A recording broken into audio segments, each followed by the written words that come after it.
What is up, y'all? For today's video, I'm going to be reacting to a few episodes of One Piece. So the last episode I ended up watching, it was just beautiful. It was insane. We have Sanji finally taking down Queen with Sanji's new technique, Infinite Jambe. It it was stunning. It looked absolutely beautiful. That entire episode for Sanji, it was just glorious. I absolutely love that episode. It was insane. Not just for the fact that we got a new technique from Sanji and also him beating Queen, but we completely see, it seems like Sanji is like completely free from Germa, even especially for the fact that like he was dealing with Germa still because his body was modifying to like become like his siblings and everything. It was becoming like bulletproof, extra like superhuman strength and whatever, right? And because of that, it was affecting Sanji. He was thinking that like, oh, because his body was changing, his heart is going to change as well. So, he's going to have the same personality as the rest of his siblings. And because of that, I was believing that, Sanji was kind of like subconsciously holding it back against Queen just because he didn't want to be just like his siblings. But with Sanji getting over that, he was able to take down Queen. And again, that whole thing, that entire episode was just fantastic. So I'm very hyped to see how these next few episodes go. But before I get started with the reaction, don't forget to subscribe to my channel for more videos just like this. So with all that being said, let's get started with the reaction and see what One Piece has in store for us. Bro, this fight is about to go in. This fight is about to go in. You had Sanji beating Queen. Now it's Zoro's turn to beat King. Oh, it just their second round, it just started and it looks so sick. You can really tell, like, I feel like you can kind of tell like the vibe of their fight already is like completely different from when like Zoro and King were first fighting like outside of Onigashima. Yo, yo, yo. Are we about to see King? Are we about to see how he looks without that mask? Also, Zoro finally managed to like get another good hit on him. Oh, King, he's kind of pissed right now. He's kind of pissed. Yo, he torched his crew. I guess okay, so what they were saying is like, if you end up kind of like telling the world government like how King actually looks, you get like 100 million berries. So I feel like this is kind of like the same thing with Katakuri, where it's like Katakuri, he doesn't let like anyone really see how his mouth looks and everything. The only ones who know about how Katakuri actually looks is like the older siblings and everything. I feel like this is the same thing with King. Like, King doesn't want anyone to see how he looks.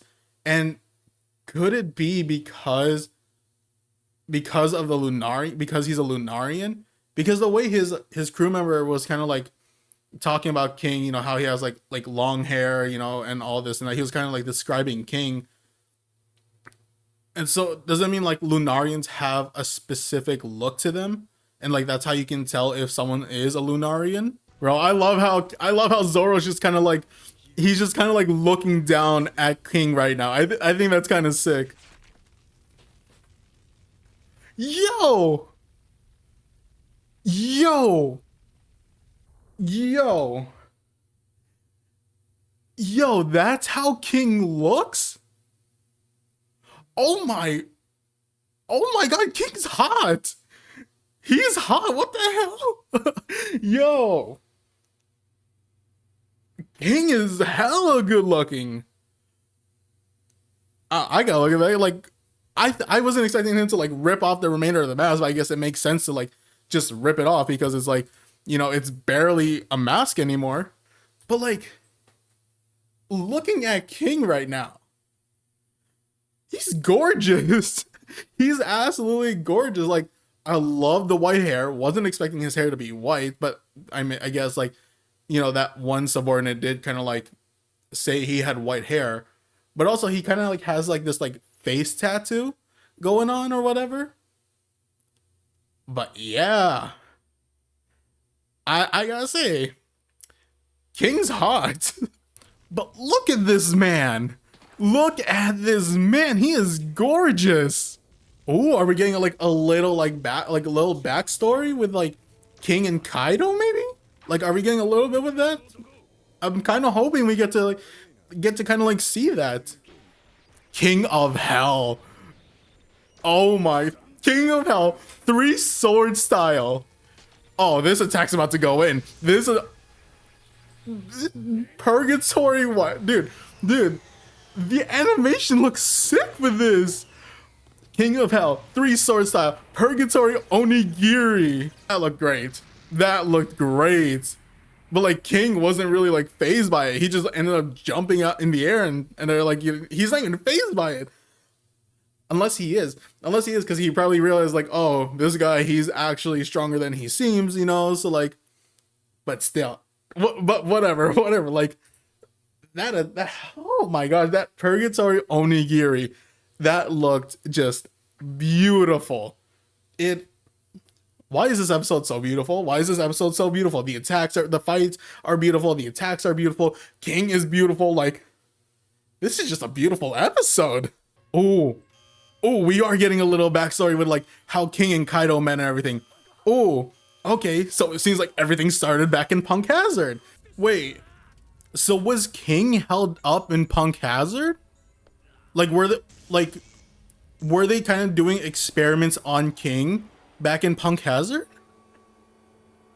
Oh, that's kind of interesting. So I'm guessing like, what I'm assuming is King is probably like, right, I think he is like the last Lunarian, most likely, right? And the world government managed to find and capture King, and so they brought him to Punk Hazard, since that's where like they do a lot of like their science mumbo jumbo and everything, right?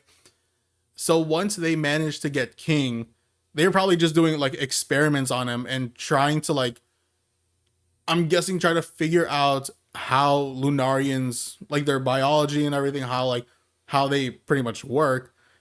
And maybe they were gonna try to use that for themselves. Okay, so this is like a little, probably like right after like the events of God Valley, after like, you know, the Rocks Pirates like disbanded everything. So because Kaido was saying like he's gonna form a new crew, so okay, so King became his first mate. Bro, the animation for this fight is going in. It looks so crisp. This is gonna be insane. This is gonna be super insane for the fact that, look at him. Look at King right now. He looks so insane. Yo, did Zoro get a good hit on him like that?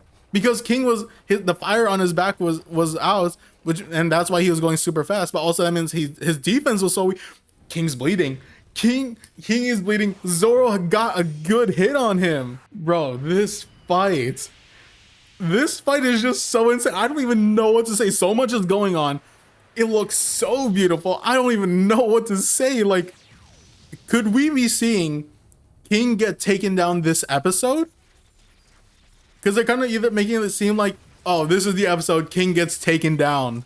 Bro, the fact that Zoro managed to do that much damage on King, the fact that he did that much damage to King, it is insane. It is so insane. This animation, the way this animation is looking, it's making it seem like this is the final attack for their fight. Oh yeah, this is their final attack, right? This has got to be their final attack, because the animation is looking astonishing, right? It looks so glorious. Zoro either has to manage to counter this with his like powerful attack, or yo, why? What? I don't know what to say. The animation looks so fantastic. This attack is not even affecting Zoro. He's just like slicing through everything. He's making his way to King.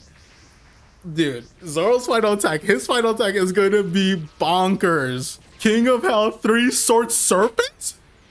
Oh my god. Yo, we're getting another new attack from Zoro? Or not another, but we're getting like a new one, because he's a King of Hell, 3-sword serpent. Oh my gosh, the animation! Dragon Damnation? Oh, that's a sick name. That is a sick name. Oh, they're about to, oh my god. That animation was so glorious. But did Zoro manage to beat King's attack with his like 3-sword, like, you know, King of Hell, 3-sword serpent, whatever? Oh, I have a feeling that was enough. I feel like that was enough to take down King. Zoro took down King. Zoro took down King. Oh. It seems like Zoro took down King. Bro, the way Zoro looked after like he kind of like followed through with his attack and everything at the end right there, he looked he looked hella terrifying. He looked so terrifying. And then we get over to King. King, he like you don't see his pupils. He looks kind of like he's about to be unconscious, and he just has blood everywhere. Yo, yo. Does this? Oh my god! Does this truly mean King has been taken down? If King has been taken down, this is. Oh, this is gonna. This is crazy. This is crazy. My head hurts. This is. This is crazy. He's thinking back to this time when he first fought against Mihawk and like the first time he lost. Oh, yo. This is such a big win for Zoro. This is an insane win for him. Zoro looks he looks so menacing. He's gonna be the king of hell? Yo, Zoro looks so menacing. I absolutely love it. Bro, Zoro looks so menacing. He looks so fantastic. Oh, that was insane. That was absolutely insane. Zoro took down a Lunarian. He took down King, and it's oh my, I don't even know what to say. That was just beautiful. That was some glorious like battle that we've just witnessed. That was breathtaking. That was absolutely insane. So we get to see King without his mask and everything. Zoro manages to like, cut off King's mask and all that. We get to see how he looks. He looks absolutely stunning. And we got a little like backstory with how King and Kaido ended up meeting. And then Zoro Zoro being Zoro figures out how to take down King and everything. So because of Zoro figuring out how like King's powers work, where like if the flames on his back go out, King is extremely fast, but his defense gets weaker. Because of that, Zoro was able to pretty much know when he should really attack King and when he should like primarily kind of like just like defend and then like counter a little bit. But like when he knew, like whenever he saw that King's flames on his back were out, that's when he knew he had to strike right then and there. And their final attack was just, that was just so beautiful. That was so crisp. It was so clean. It was fantastic. Also, another great thing is like how both Zoro and King, they're pretty much, the vice captains of their crew and everything. And so they both pretty much pledged their kind of like loyalty to Luffy and like to never lose a fight and like to, help their captain become king of the pirates. And, between both of them, obviously Zoro wins. And so with Zoro winning, we got to see, the first time Zoro really kind of like, kind of like pledged to Luffy, like, he's never going to lose a fight again. And, he's going to help Luffy become king of the pirates. And then, so like a little bit like similar with King, pretty much like, telling Kaido, I'm going to help you become king of the pirates and everything, this and that, because there's no one else that's more fitting to be king than you. And I really like that kind of like that like comparison between both of them. Like, yeah, they're fighting on different sides, but like they're both vice captains and they both have pledged to like help their captain become king of the pirates, and to never lose a fight. And King obviously losing. I don't know. I feel like that was just a nice little touch that we got with like King and Zoro, like their fight ending. This was just a fantastic episode. I don't even know what to say about this episode. Like, it was just so fantastic. So much things were going on. It looked beautiful, and overall just an insane episode. So since I got nothing else to say about this one, let's just get started to the next episode. Oh yeah, Zoro's for sure. He for sure has to be extremely exhausted. I mean, like he fought against Kaido too, and once he fought him, and he pretty much he got injured from that, and then he had to like take like some like miracle cure to kind of like jumpstart him to fight again, and then he went straight into fighting King. So it's like Zoro's he for sure is like extremely exhausted right now. Like he straight up went battle after battle, like and against like two extremely powerful opponents. He was fighting battles after battles, and he's bleeding a lot. He's bleeding a lot. I mean, yeah, like really, the only big threats left are just like what, Kaido and Big Mom. They're the only like extremely big threats left that's still fighting. It is going to be so insane though. It is going to be so insane to see an emperor get taken down. Like that, seeing an emperor take down, I feel like if anything, Big Mom would probably most likely be the first emperor to get taken down. If Law and Kid can actually manage to do that, it would be insane just to see an emperor get taken down. That is true. That is true. I completely forgot about that. If Luffy does take down if Luffy does take down Kaido, his clouds that are carrying Onigashima, they'll disappear, and it's just gonna end up crashing at the flower capital. Timing is kind of more this yeah wait yeah timing is even more of a factor, because also we have like that rapid finale that Kanjuro made. So like timing really is a big issue right here in Onigashima. Damn, dude is just gonna disturb his slumber. He looked like he was having a great nap, and he just got disturbed hella hard. He managed to get there in time though. He managed to get there in time. So which means there's a chance. There is a chance that they're gonna survive this. Right?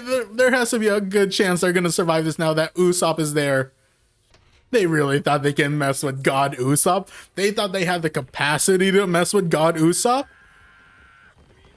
Okay, since that didn't work, I mean, Usopp, you gotta do something, man. You gotta do something. You gotta protect Kinemon Okiku.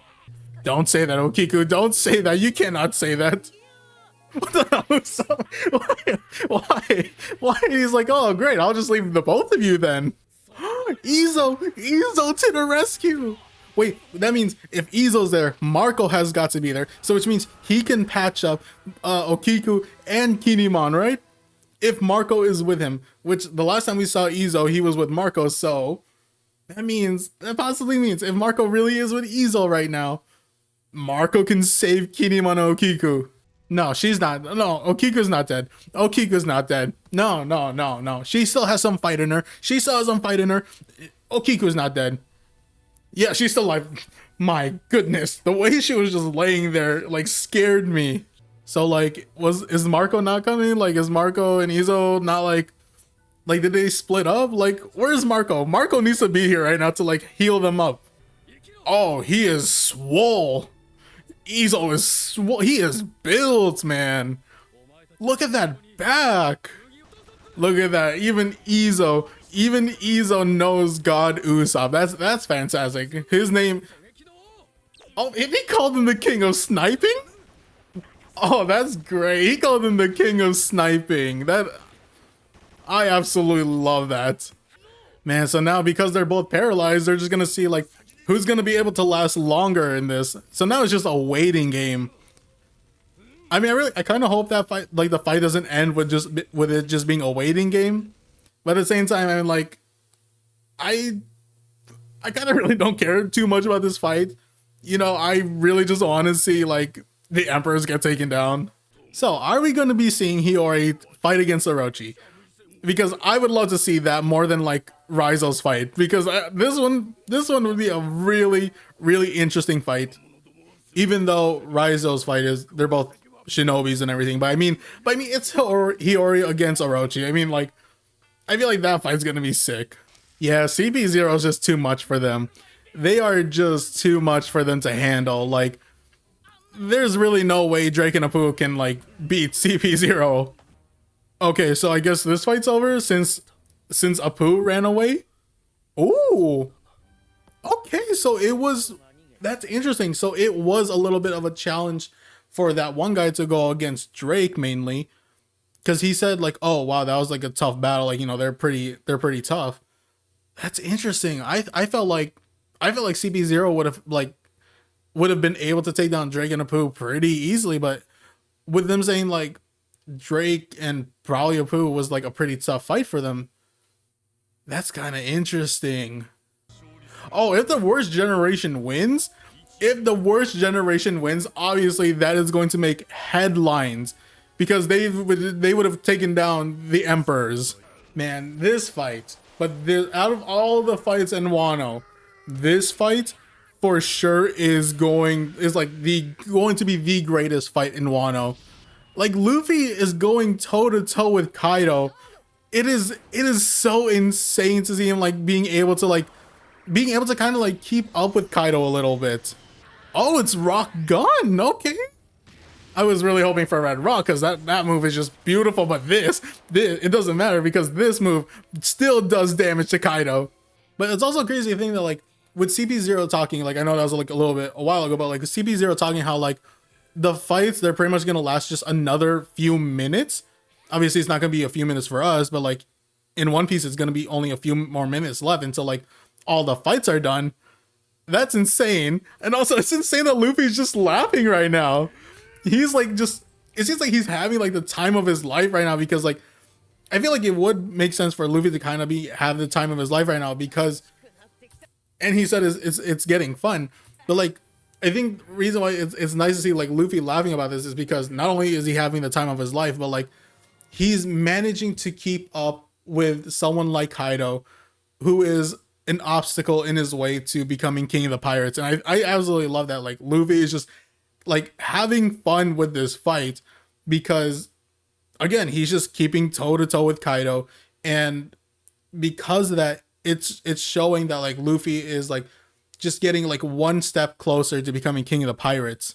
I gotta say, this episode not as intense as like the last couple episodes, you know, because in the last couple episodes we had Sanji versus Queen, and then you know Sanji winning, and then the episode before this one was Zoro versus King and winning.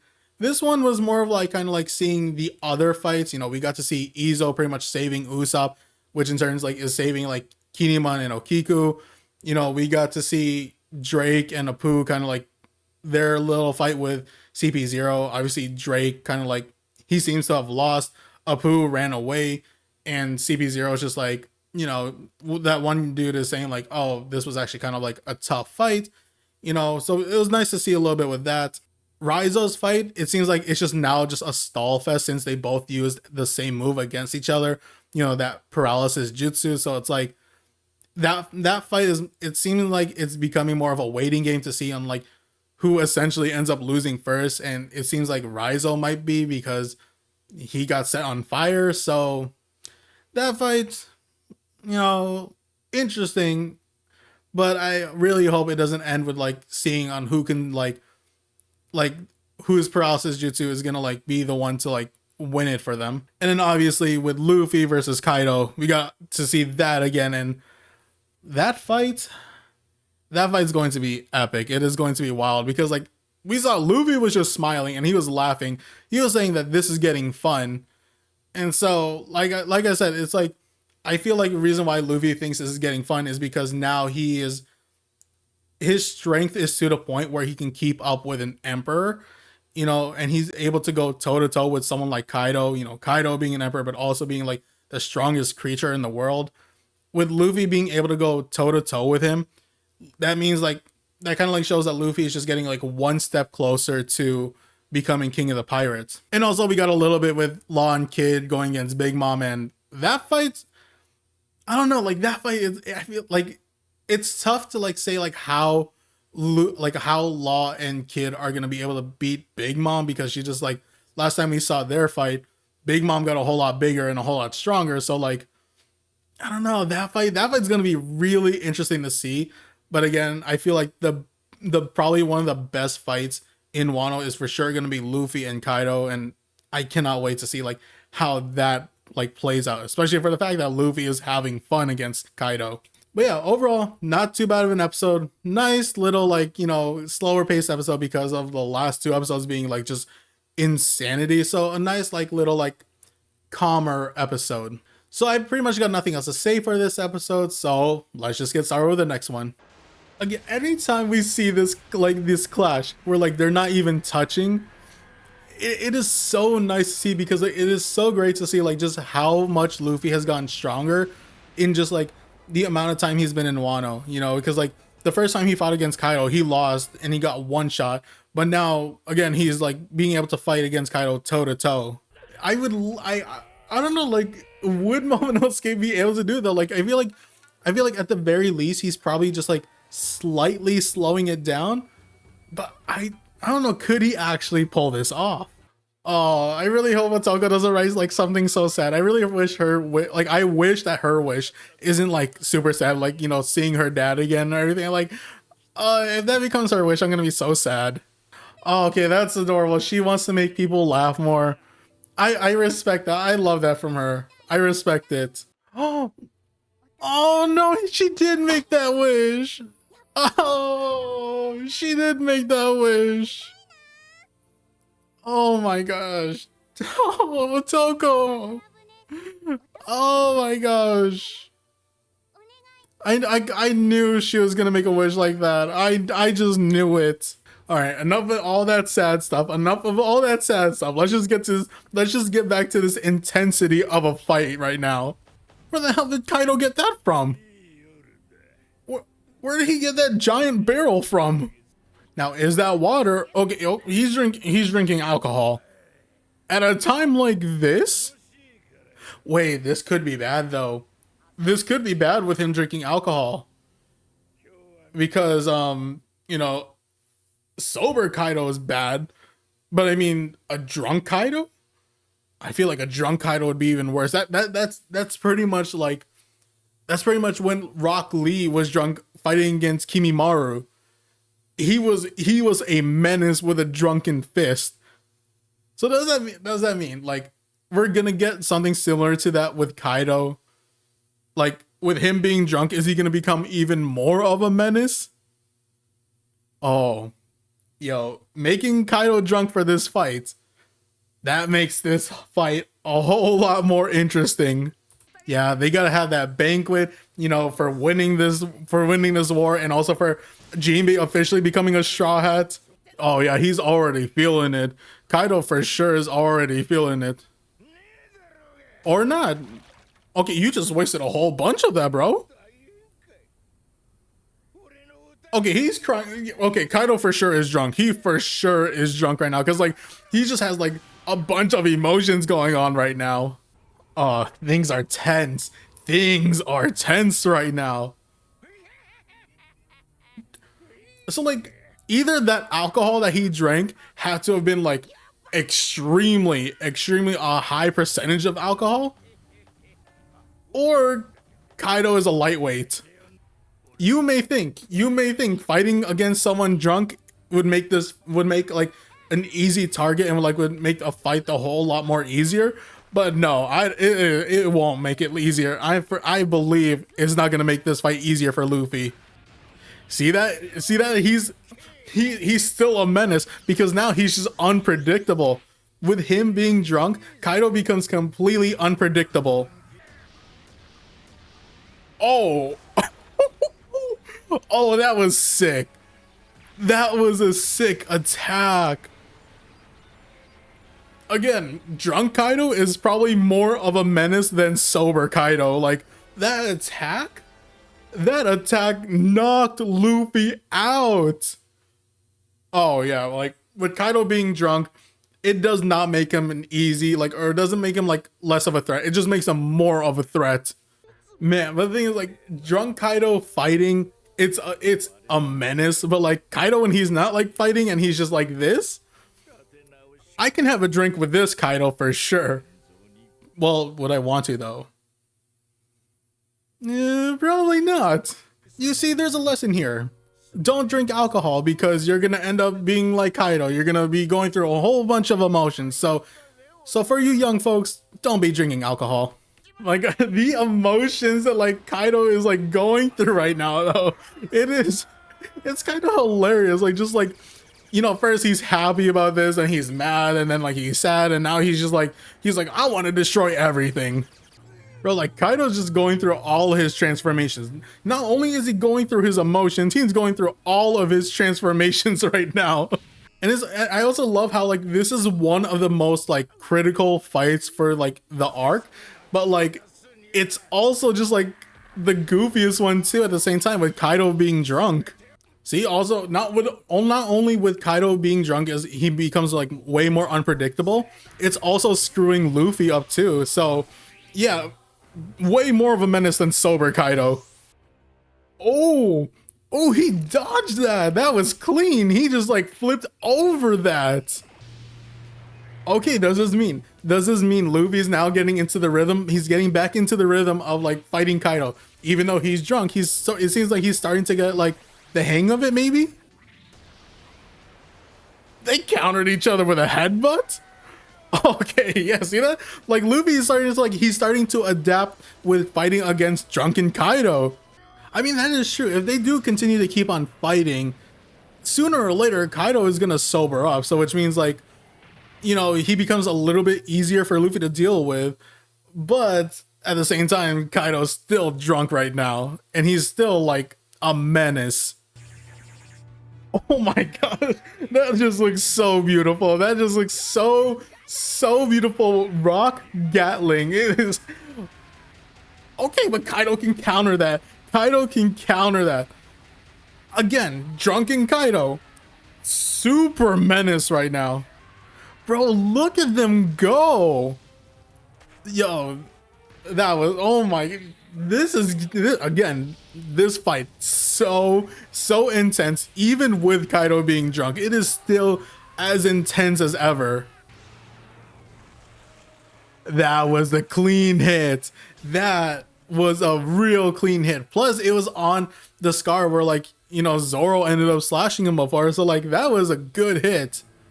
Oh, we're back to Reverie. We're back to Reverie. We don't know what the hell happened afterwards. We don't know what happened with like Sabo and everything. Okay, so it seems like they're not gonna talk about what happened in Reverie because they're talking about Wano right now because like that seems to be more intense. Why are we seeing Zunisha? What is going on? Why is Zunisha here now? Yo, Zunisha is like, it is on its way to Wano too.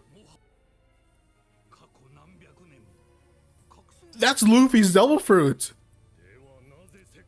Why are they so concerned with Luffy's devil fruit though? Like they seem so concerned about Luffy's devil fruit. Like, oh dude, this episode is so intense though. To hide its name from history?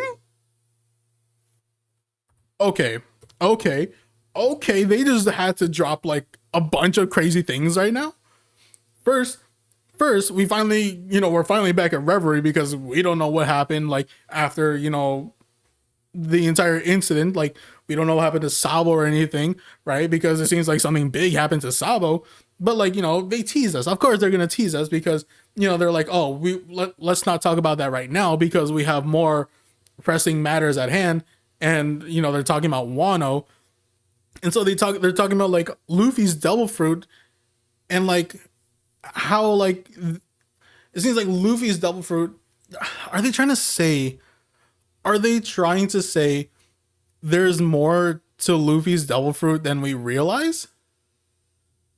I mean, it's a great devil fruit, you know, being made of rubber and everything, but I mean, like why is it like such a big concern? You know, like why are the elders like really concerned about Luffy's devil fruit and everything? And not only that, we have Zunisha. Zunisha's like near Wano too, so it's like why is Zunisha coming to Wano? Like they really had to drop all of that right now. Like what is what is going on? They had to drop. So like, there's something about Luffy's devil fruit that the Gorosei are really concerned about, and they're like, "Yo, like we gotta do something about this." And then Zunisha coming to Wano, like, oh my, dude, like things are getting so intense. Like the closer that Wano gets to being over and everything, things just get way more intense. It's like they're trying to really tell us something about Luffy's devil fruit. Like it seems like there's more to Luffy's devil fruit than we've been like led to believe, right? Like I guess it kind of makes sense because like it does kind of make sense that there might be more to Luffy's devil fruit because like out of all the devil fruits, like why did Shanks go for the gum gum fruit? Remember, like we find out like through who's backstory a little bit that like he was on the ship that was carrying Luffy's devil fruit, and then Shanks came back. Like what? Right? It was Shanks. Shanks got the like stole the devil fruit because obviously he had Luffy's devil fruit when we find out how Luffy became Luffy.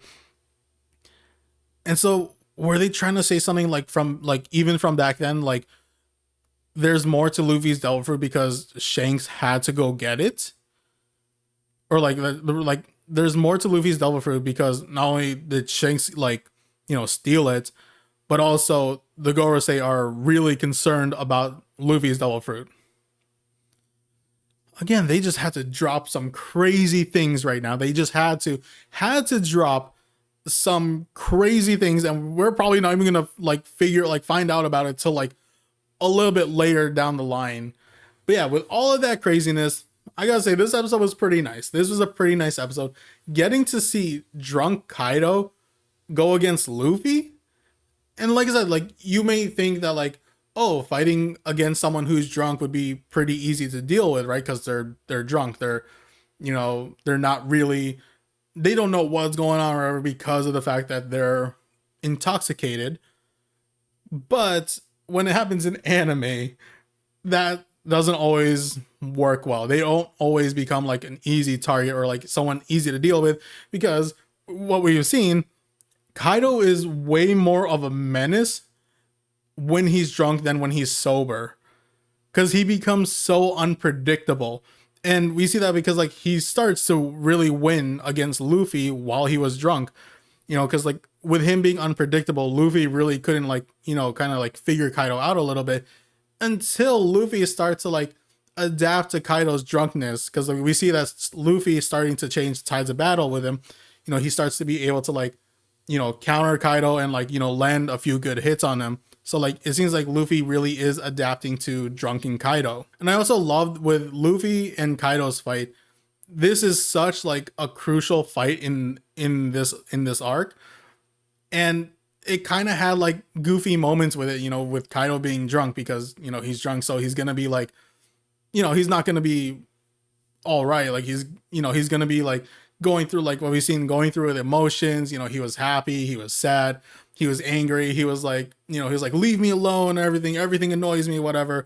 And then, it's like, I like how with this being such a big fight for this arc, they also managed to kind of like slip in some like, some goofiness with their fight. And I think that actually makes this fight a little bit more enjoyable because not only is it like just completely a serious fight, but it has that like little goofy moments. I think, like I said, I think that just makes this fight a little bit more enjoyable because you get another kind of like feeling, not just intensity, but also just like, just some silly moments. So yeah, this was a pretty crazy episode. Like this was just, I don't even know what to say. This was just a really crazy episode.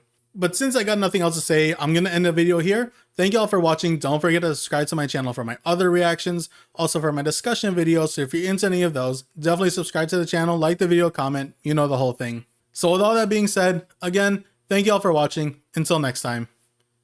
See ya.